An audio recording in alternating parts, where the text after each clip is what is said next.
اصبر. السلام عليكم ورحمة الله وبركاته، معكم احمد وعليكم فرغالي. السلام. طب اصبر اقدم يا نجم النجوم. والله يلا. ماشي يا باشا. معكم اول حلقة من حلقات برنامج اسأل المصري. وهنسأل معانا طبعا صاحبي محمد، وقال لي تعالى نعمل حاجة كده ونسأل بعضينا في الكورة. وهنبتدي اسأله. السلام عليكم، ازيك يا حاج محمد؟ الحمد لله، ازيك يا حاج احمد؟ الله يسلمك يا نجم النجوم. طبعا الاهلي بعد ما فشخ الزمالك وخطف منه الدوري، ايه اسباب ان الاهلي ياخد الدوري المصري؟ اولا يا نجم، الاهلي بياخد الدوري بالحكام، كلنا عارفين كده. يا ابني الاهلي. مفيش ضربة جزاء بتتحسب لنا، كل ضربات الجزاء رايحة مننا، ونقط ياما اتخصمت مننا، ومرتوشة كان حقنا نفوز عليها بسبب فيلم حكام ما فزناش بيها، وعايز الزمالك ياخد الدوري. الاهلي بان على حقيقته في بره ابطال افريقيا، مباراتين في افريقيا خسرها بسبب إيه؟ ان الحكام ما سندهوش. الاهلي يا كابتن من غير حكام زي البطلون من غير حزام. لا، لو ده الشعر طبعا بتاع البرنس محمد اللي هيتكلم طب ماشي. طب ده بالنسبة لان الاهلي ما خدش الدوري الان. طيب انا اظن ان انتوا لما خدتوا الدوري وكاس مصر و... ايوه. وطبعا الاهلي كان بيفشخكم، فشخكم في الدوري وفي كاس مصر، في كل حتة جابلكم فيها. اولا في كاس مصر احنا اللي كسبنا الاهلي 2-0. صح صح، ايوه. وبعدكم فشخكم، كان فشخكم قبلها 2-0 مرتين. ايوه وفش عشان ساعتها، ايوه عشان كان ساعتها الحكام. الزود ما كانش مهتم بالماتش. ايوه برنس، بس برضو كان واولا يا برنس، وبرضه يا برنس كان في ماتش الاهلي والزمالك اللي اخر ماتش ده ب 2-0، كان لنا ضربه جزاء في اول الماتش بس ما اتحسبتش، وده برضه اثر على اللعيبه. طب بالنسبة يا حاج طبعا للنادي الاهلي، ولما انت بتقول بيفوزوا بالحكام طبعا وكده، لما لعبكم في استاد فزاع بن زايد ايوه. وفشخكم هناك 3-2 وكان الحكم اجنبي، هل الحكم الاجنبي هيعرس للاهلي برضو؟ لا دي طبعا اللعيبه بتاعتنا طبعا ما اجتهدتش في الماتش ده، وربنا وفق لعيبتكم عشان نجتهد. اه. طب بالنسبة لماتش الاهلي وروم، طبعا روما فرقة عالمية طبعا، طبعا. من احسن طبعا 10. روما طبعا ما كان، من طبعا أح روما لما كانت داخله الماتش ده كانت داخله اساس انها تتدرب. انا عارف ان روما فرقه كبيره، كان الماتش ده بالنسبه لها ما كانش حاجه جامده، يعني بالنسبه لها داخلين ضربوا، لكن الاهلي بيلعب كانه كان بيلعب على بطوله عالميه. الاهلي فعلا كان واخد الموضوع جد شوية، بس ده ما يمنعش ان هم ما يخسروش من النادي وكمان الاهلي. كون يعتبر روما نص اللعيبه كلها من الاحتياطي، والجون بتاعهم نص من الاحتياطي، مفيش لعيبه اه غير محمد صلاح بس يعتبر اللي كان موجود. اه طبعا يعني ايه. الاهلي لو ما كانش فاز على روما كان يبقى اقول ايه يعني منافس، يعني صعب انه يفوز عليها بالطريقه دي. طبعا اي زملكاوي هتسال ويقول الاهلي فاز على روما، يقعد يقول لك اصل لا لعب كانوا لاعبين بالفرق بالبتاع ده اللعيبه الاحتياطي، ومش عارف مين اللي حصل، ومش عارف لاعب مين كانش موجود، كفايه ان كان معاهم بيروتي ومحمد صلاح لوحدي كان فشخ النادي الاهلي كله بسرعته. عندك فرانسيسكو توتي، البدلاء اللي معاهم احسن من البدلاء اللي معانا بمتشلهم، واحسن من لعيبتنا كلنا. وعندك واحد طبعا خرم، وعندك واحد خرم اسمه شريف الكرام، بس الحمد لله خرم اه 3 اجوان بس. شوف، وكمان في مشكله عند الاهلي لازم تتحل، شريف اكرامي ده، وانا بتمنى انها ما تتحلش عشان نقدر نخسر. طبعا الناس اللي عايزين يولعوا الدنيا بين الاهلي والزمالك، ونرجع نقول ده لملوم وده بواب، يعني بكلم ضغط واحد بواب. هل انت يا محمد بواب؟ لا. طب هل انا لملوم؟ لا.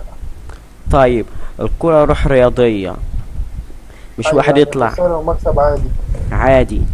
مش مفيش واحد. فرقه ما بتخسرش، مفيش فرقه من كده بتكسب على فكره. اكيد اكيد اكيد. دلوقتي انت عندك فرقة واخدة دوري ابطال اوروبا زي ريال مدريد، والاهلي فشخ 1-0. يعني يعني ده عادي جدا، ما طلعناش زطنا وعملنا لا. الجيل اللي احنا يعني الوقت اللي احنا فيه ده، اي واحد يجيب جون يطلع يرط ويزيد، ولاعيب عالمي ولاعيب مش عارف ايه، وزي مثلا شريف الكرامي بعد الجون بتاع الفرقة الافريقية اللي احنا كنا اولا بنلعبها دي. شريف اكرامي دوت، شريف إكرامي ده أصلا أنا مش معترف بيه كحارس مرمى، أنا حاسس إن هو أصلا مجتهل شخصية حارس مرمى. يعني هو المفروض يقولوا عليه ده بيعمل نفسه حارس مرمى وهو ما بيعرفش يصد أصلا، ده الصد أحسن منه. ده لو عايز يقرا يمسك الكورة.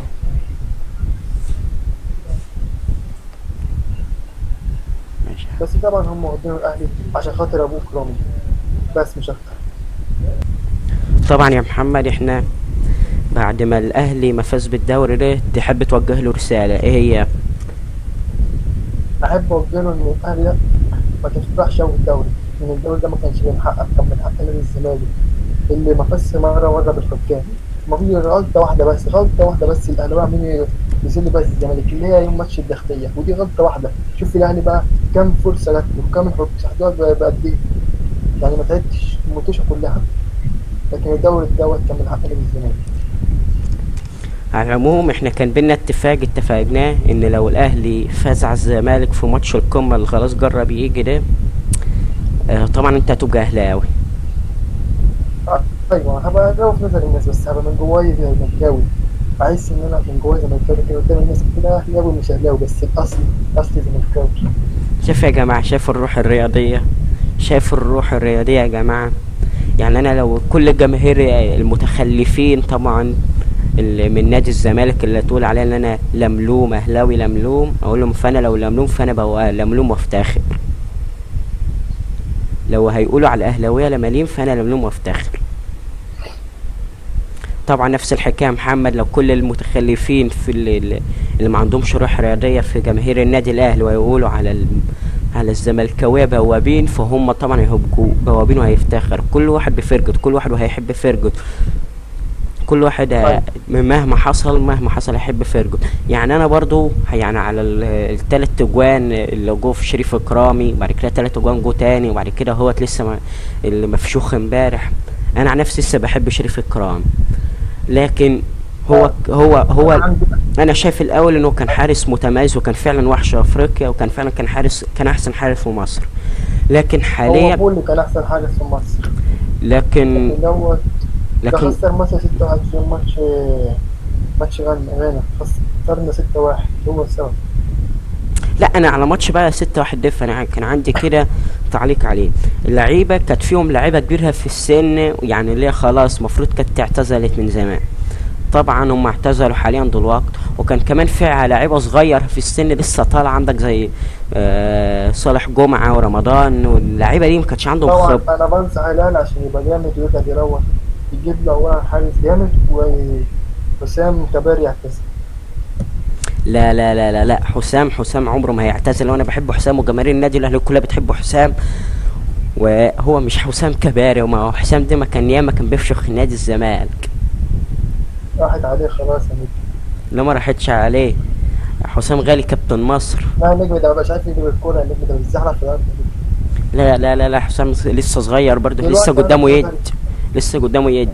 أنا دلوقتي في نظري أحسن حارس في مصر لحد دلوقتي هو درويش. لا، انا شايف احسن حارس في مصر فهو عصام الحضري. لا حسام عندنا خلاص عدت بزمانه. لا، ما عدتش عليه. عصام الحضري، تعرف ان عصام الحضري هو السبب في فوز وادي دجلة على النادي الاهلي. كان خلاهم يفوزوا على كل الفرق كلام كده. يعني عصام الحضري على رغم انه عنده 43 سنة، هو اكبر لاعب في الدوري المصري، بس هو حارس ممتاز. وانا بقول للنادي الاهلي انه المفروض يتعاقدوا مع حسام اه انا الحضري. برضو شايف ان هما ممكن يجيبوه برضه، وغير كده بس الشناوي ده تعبان قوي. وغير انا مش عارف ازاي الشناوي بيرسلوش برضه في مصر. الشناوي ده برضه وكمان في صد فين وفين لما يصد كوره ولا كورتين. انا واحد شايف ان اكتر واحد حقه يقعد في مصر هو محمود عبد الرحيم ديش. هو انا شايف ان احمد الشناوي برضو كان حارس متميز وكويس، وباظ هو التاني زي شريف اكرام.